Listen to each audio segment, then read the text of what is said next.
What's happening in Adventureland? Today I want to show you how to tie individually spaced knots on a length of rope so that you can use it to climb. We've all seen a piece of rope that's got knots on it so that you can either climb up or an assist to get up an embankment or something. And this is a very easy way of doing that without having to like tie a knot. As an example, this is the other way, right? Tie a knot and then come over here and then tie another knot, right?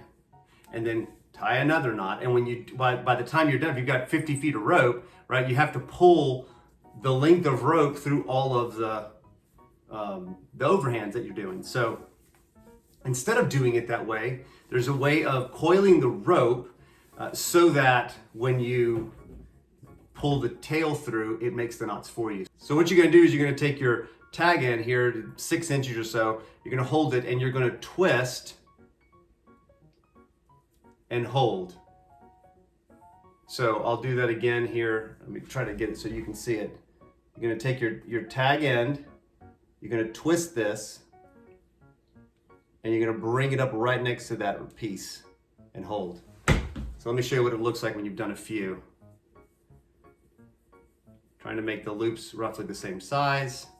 And I'm making these really small. You can make them as big as you want.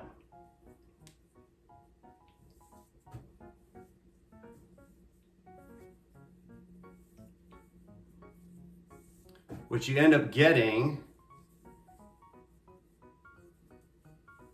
is this like lattice work at the bottom.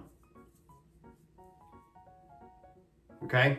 See how that looks, kind of like this.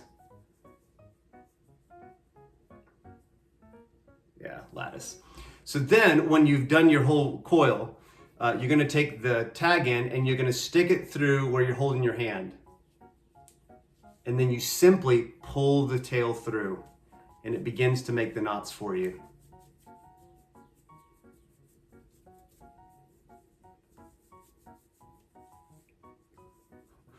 It's just so neat. There's a knot, there's a knot, there's a knot, there's a knot, right? So you can do the whole rope that way and just you get them evenly spaced, you know, within reason. You might have to adjust one here or there if it didn't pull through correctly or I got snagged or whatever, but simple way of doing this. Hope you learned something cool today. I thought you'd enjoy it. And remember, whatever you do today, stay adventurous, my friends. Later.